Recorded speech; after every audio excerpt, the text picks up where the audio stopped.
ekibaddewo nze ndi muvuzi mutwala mmere wali mu banka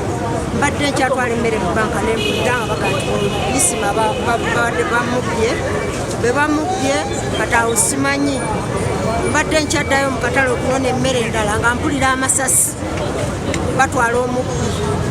eŋŋamba ekyo ki neŋŋamba bannaye kataaba omulala mbu gye baddukidde eri ne bamugoba abaana nga bamugoba abamugobye bo bamukwatira eri ku senti Kizito gye bamutayiriza. Kibayisiza kitya kino? Kibayisiza kitya kino mu kitundu kyammwe? Bannaye kibadde tekibangawo waleero lwekisoose oba baana kiki oba bayaye be bangi muno simanyi naye ate bano ababye sibamanyi kuba sibalabye simanyi lwaki baagala kwogezaako ekitundu kyaffe nti kibi ng'ate kibadde kirungi. Kakati waliwo obubbi obulwadde wano mukosepaali waliwo obubbi obugenze wano mu maaso ababbi baze n'emmundu ne babba waneeno ku banka egenti waneeno so tuwadde tusaba poliisi batwongeyeko security. Ababbi bano tubeewuunya okuba n'omutima ogwo ogw'okulumba mu budde obw'emisana makya bwe butyo ate ng'ekifo kiri ku senta wakati mu tawuni ekitintale ate nga nebweru babeerayo babodaboda bangi n'abantu abakolewo special hire naye tebatudde ekyokutayiza omu basoose bamukatyawo ku mafuta owokubiri netukola ki owokubiri ffe tusigadde tugoba n'owemmono nga tumanyi yalina baaga erimu ki sente kuba ffe twali twagala kupiikinga baaga erimu sente kanasooka n'agenda wali ku mirambo n'alinya nagwa mu kisaakaate ne tubanga ababivaako ne bagamba mumutayiza eri kati Allah atusasidde ne bakola ki ne bamulengera ngagamba yuli iko kulinya boda netwetola ku silver tujja paka wano kati wano ani amukubye kati wano so sinaku wano sasi mubanga nadduka nayingira mu ssomero nadda wayingidde mu ssomero akomewo bwati nebiganda naga adduka eringa aboda bangi neeno kati nafuna kava wali wafunye kava wali kati waliwo wayo pdf bamukubidde sasi wano yetolawo wafunye kava kati oli namusooka omukuba esasi waliwo tubadde nagamba mujjeyo oli bamukubidde wali erinnya Godfrey Ndawula ssentebe kititale zooni 12 tufunye enjego olwaleero mu zooni yange ku ssaawa 3 ez'okumakya ababbi bagezezaako okulumba edduuka lya mobile money ery'omutuuze omu gayita Isima Kyerime nga babadde bazze okubbawo omuvubuka ono Isima aludde nga alina bizinesi ya mobile money ku kyalo emyaka mingi tebaali bamukedde essaawa 3 babadde n'emmundu bayingidde mu dduuka bagezezaako kubaggyako ssente era batuuse olebyo okubaggyako ssente oluvannyuma ennyo bamaze okubaggyako ssente beekakabye ne bafuluma nabo ebweru ne bakuba enduulu ey'omwanguka abantu abaliraanyeewo kubanga ebweru waliwo special ne bodaboda abakolerawo nabo kumpi nedduuka lya Isima era kituyambye nnyo tebadobaddewo bangi n'ababodaboda n'abaspecial ne bayambako okulaba nga tutaasa abantu bano ababbi bano babadde basatu era babadde bajjidde ku booda nga balina n'emmundu emu eya AK-47 era tugenza okumalirira ng'alina emmundu tumugobye yogayoga tumukkiriza tumubuuzizza ekisaawe kya Mirambozi okakana nga bamukubidde amasasi ebugoloobi ab'amagye abadde bakuuma ekizimbe kinene mu Bugoloobi etwogerera omuba mukutte emikono gya poliisi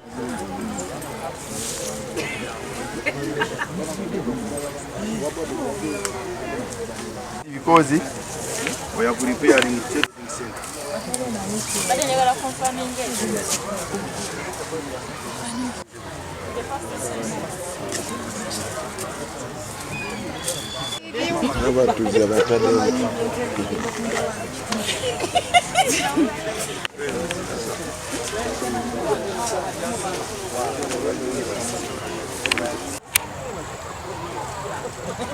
Mama to come.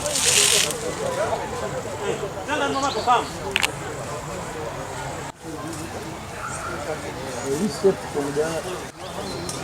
You put on a hand with you.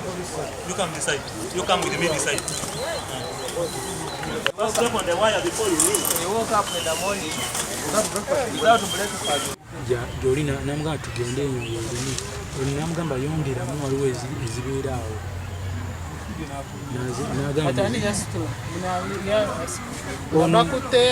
oli yabadde just alina mundu yokka wemberedde ngaoli alina mundu yokka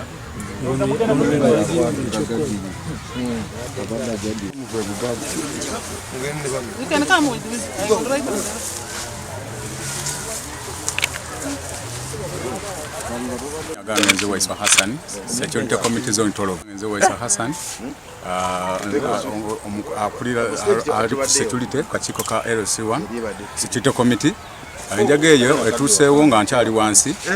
Nimpuwe omusirikale munnange nankubira simu angamba nti wano waliwo obuzibu deko kuwulira ku mukozi munnawe Isima abadde atuweereza mu kitundu kyaffe Zone 12 wa mobile money ng'abamundu bamulumbye ku ssaawa 3 awo naffe wetulumbidde ne tugezaako okulaba nti tulwanirira mutuuze munnaffe n'aba security bannange bonna mbeebaza ku mulimu gwe tukoze era n'obulamu bwe tuwaddeyo kuba gwe tubadde tugoba wabadde wa mundu abadde si musajja mwangu era ne bamukubira ku senti Kizito ng'adduka mu nsiko gye bamukubidde amasasi. Abadde adduka ni senti. Edward wa Security Zone 12. Njege tuseewo mu kitundu kyaffe kya Zone 12 kitukutteko nnyo nitusitukiramu nga security nituyambe mutuuze munnaffe naye bwe batumbagana ababbi badde bamundu nga naffe tugenda tutyayo ne Mukama atuyambye etumugobedde tusanze ate basirikale bamukuba amasasi n'afa. Mu kitundu kyaffe ekitintale bwe badde gusoose naye nga mu bitundu ebirala tubiwulira nti babeerayo bangi babikola, naye mu kitundu kyaffe kya zooni kuna bwe badde gusoose. Kimusaba poliisi. Poliisi kye tugisaba abamobile money abunduza ab'amaanyi babawe ku bukuumi oba basobole okubeera nga badifendinga ssente z'abatuuze kuba bali matiga tebaba na bukuumi bumala babalumba kyere sobola abasinga obungi bazibatwalako. Baba babiri nga kasitoma ono oyingirayo kati oluyingidde onaadde n'emmundu ng'eri mu kutiya kati jjukira abantu bajja ne basikayo sente olugezezaako ku sikayo ya seeyomondo naye tagitunuza mu nagamba mujeeyo sente netefuula nga abatabitegedde nakokinga nagamba mugwe wansi mwenna nagamba munne yingiro ojeeyo sente kati waliwo baaga ebeeramu sente simanyi baba yagitegedde atya nakebera mu nsukka nga temuli muyokubiri namugamba nti ziizino zikikoze eki nzifunye namugamba waliwo n'eziri awo wansi namugamba muziweereze netandika zimuweereza awo amaze nagamba muyingire eri munda mweggalire tuyingira munda kati tuyingidde munda jjukira aliyo omulyango amagezi we gajjidde twetooloole kale ebidiridde byebino singa bikunyuma bawakubye batya atalina gwakubye watuse takubye akokinze bukokinze mundu agamba mujeyo ki mutuwe sente kati ono nasooka agenda omu namugamba kebeera muli mwezibeera ekitegeera ye amanyi ndowooza babadde amanyi mwezisula gwani zekyere Rashid gwe nanyini mobile money mukulu wange nanyiniyo naye tukola ffenna webaza mulimo tunula wano webaza n'abatuuze tujyebaza olwokubanga etuuse mangu ne bannabayo security y'ekyalo eyekyalo ya zone 12 yakoze omulimu gw'amaanyi bakoze omulimu gw'amaanyi oli bategeezeza n'abatuuze netubeera nga tukwataganya ekintu era supermarket potbay omanyi kampuni kiri awo zirabika zezimu kwe linnya lyange nzita Aloysia Kavuma atwala ebyekwerinda mu luka gw'omutungo ne zooni 12 omubadde ekikangabwa kino. So ku makya ssaawa 3 nfunye amawulire okuva ku bamu ku basekulite bange ab'omu kitundu aga mukama waffe tufunye amawulire isima bamubba mbadde ndi mu kifuufu awo dakiika zigenze kubeera ntono nnyo nempulya essasi nga libwatuka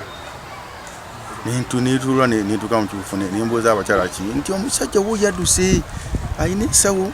naye tubeere tugezaako omutaayizana nakuba essasi wansi era alikubyawo nziruse mangu nnyo netuuka ewa isima ku dduuka sanzewo abantu bangi naye nga omu ku bo bamukutte bamusibidde mu nnyumba badde bagakola mu bujasitisi nenkubira osi kitintale poliisi nenkubira ne mwami okiti ne batusindikira abasirikale